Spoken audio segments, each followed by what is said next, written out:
बुद्ध भगवान एक गांव में उपदेश दे रहे थे। उन्होंने कहा कि हर किसी को धरती माता की तरह सहनशील तथा क्षमाशील होना चाहिए। क्रोध ऐसी आग है जिसमें क्रोध करने वाला दूसरों को जलाएगा तथा खुद भी जल जाएगा।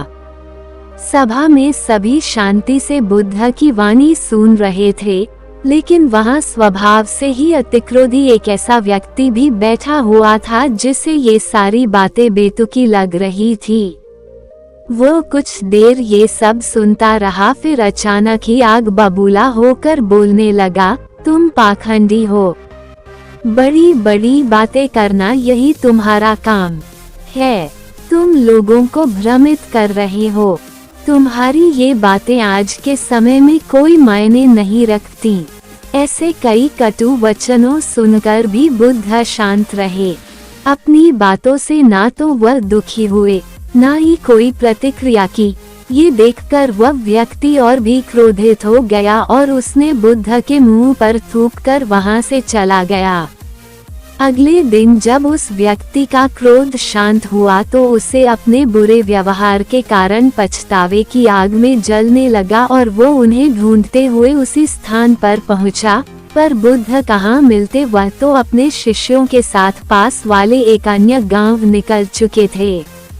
व्यक्ति ने बुद्ध के बारे में लोगों से पूछा और ढूंढते ढूंढते जहां बुद्ध प्रवचन दे रहे थे वहां पहुंच गया। उन्हें देखते ही वह उनके चरणों में गिर पड़ा और बोला, मुझे क्षमा कीजिए प्रभु।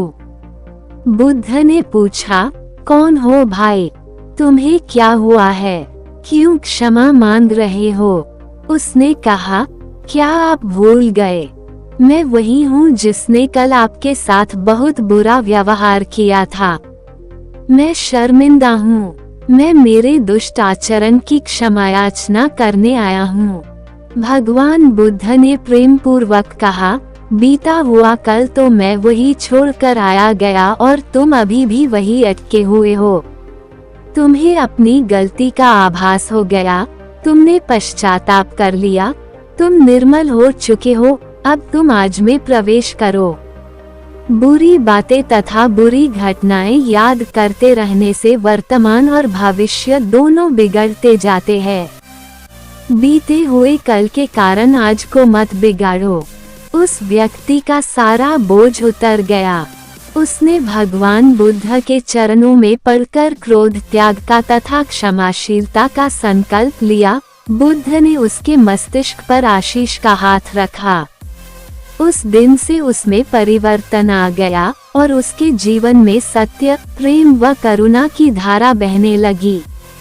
मित्रों, बहुत बार हम भूत में की गई किसी गलती के बारे में सोचकर बार बार दुखी होते और खुद को कोसते हैं।